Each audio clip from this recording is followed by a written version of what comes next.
Welcome to this explainer. Today, we're doing something really fascinating. We are going to trace the hidden physical journey of your everyday AI requests straight to the bottom of the ocean.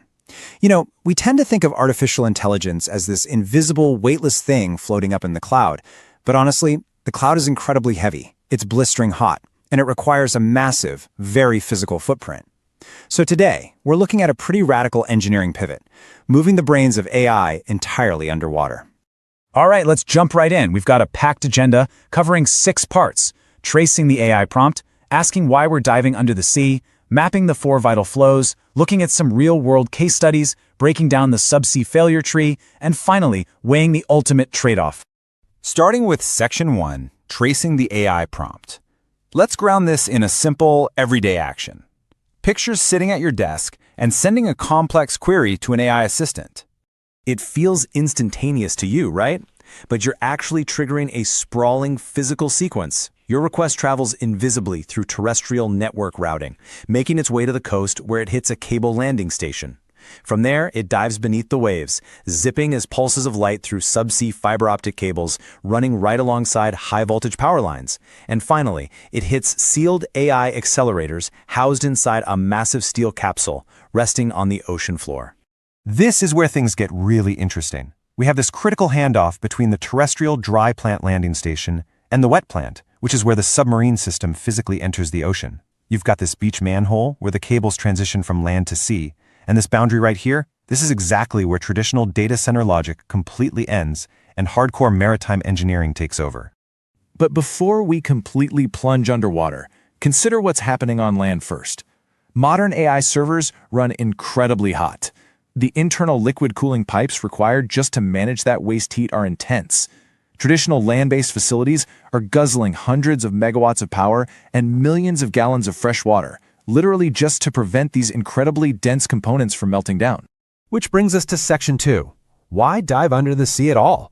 I mean, it sounds a bit counterintuitive, right? Electronics and saltwater famously do not mix. So why are operators considering putting highly sensitive servers in such a harsh, unforgiving environment? Well, the engineering logic is actually pretty compelling. First up is coastal proximity. A huge percentage of the global population lives right near the coast, so putting data centers offshore reduces data lag or latency. Second, the ocean acts as an infinite passive heat sink, which lets engineers completely eliminate freshwater consumption, zero dependence. And finally, you can co-locate these modules directly with offshore wind farms. So theoretically, you create a system that powers and cools itself within a sealed environment without stressing our already burdened terrestrial power grids. Now, I need to clear something up here, because this is vital. We are not talking about dropping servers into the Mariana Trench. We have to distinguish between the shallow offshore modules that are actually being built and hypothetical, extreme deep ocean systems.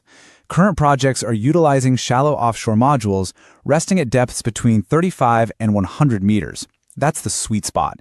It keeps them accessible for marine vessels while still harnessing those immense cooling benefits of the seawater. Moving right along to Section 3, the 4 vital flows. If we want to truly grasp how this infrastructure works, we have to look past just the steel tube itself.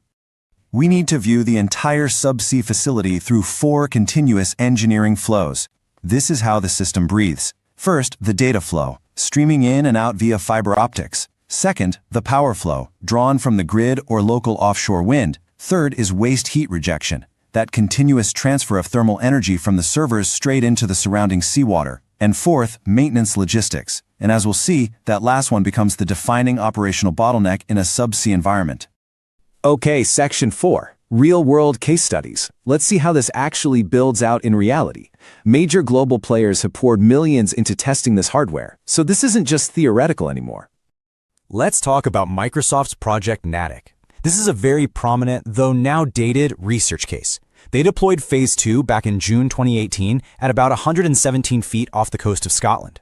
It actually operated successfully for 2 years before they brought it back up.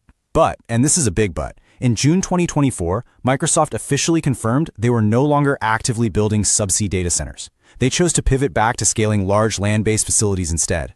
On the flip side, we have China's Shanghai Lingang project, which represents much newer ambitions to commercialize this tech. Official reporting outlined a planned 24-megawatt, 2-phase cluster launching in June 2025. Interestingly, a subsequent June 2026 report noted that a 2.3 megawatt demonstration phase officially entered operation earlier in May 2026, pairing these submerged modules directly with offshore wind power. So what's the payoff they're looking for? Efficiency. Chinese project claims state that this setup cuts cooling electricity consumption by over 22.8%, all while completely eliminating freshwater use. Now, to be perfectly clear, all of these performance figures remain company reported. They represent the absolute best-case engineering scenarios on paper. Let's shift gears to Section 5, the subsea failure tree. We have to impartially examine the severe failure boundaries here, because the ocean is incredibly hostile to delicate electronics. This raises a dramatic pivot point for our whole explainer. Think about it. What happens when a single GPU fails inside a sealed 1,400-ton steel capsule on the seabed?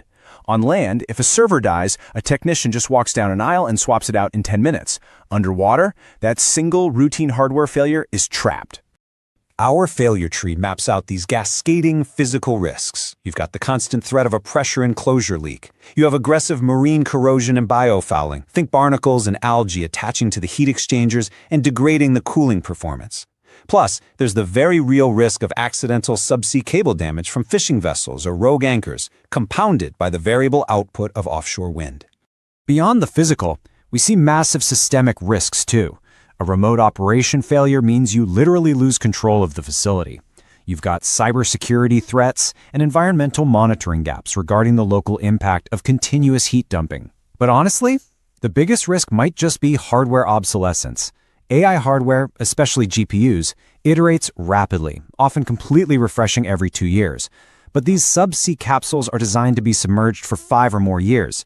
That means the hardware inside could become totally outdated long before the module is ever scheduled to see the surface again. And that brings us to Section 6, the ultimate trade-off. Taking everything into account, we arrive at the absolute core tension of this infrastructure design. The central trade-off is this. Yes, seawater wonderfully simplifies heat rejection and vastly reduces power consumption, but it trades that efficiency by turning routine human maintenance into a highly complex, phenomenally expensive marine recovery operation. You can't just send a guy with a screwdriver. You literally have to charter a specialized vessel, haul hundreds of tons of steel up from the seabed, break the seal, swap the hardware, and then sink the whole shebang all over again. So, I want to leave you with this final thought regarding the gritty physical realities underlying our ever-expanding digital footprint. As our demands for AI computation skyrocket, are we actually unlocking the ultimate sustainable heat sink? Or are we simply taking our terrestrial constraints and burying them at the bottom of the sea? Thank you so much for joining me for this explainer, and remember to always keep questioning the systems beneath.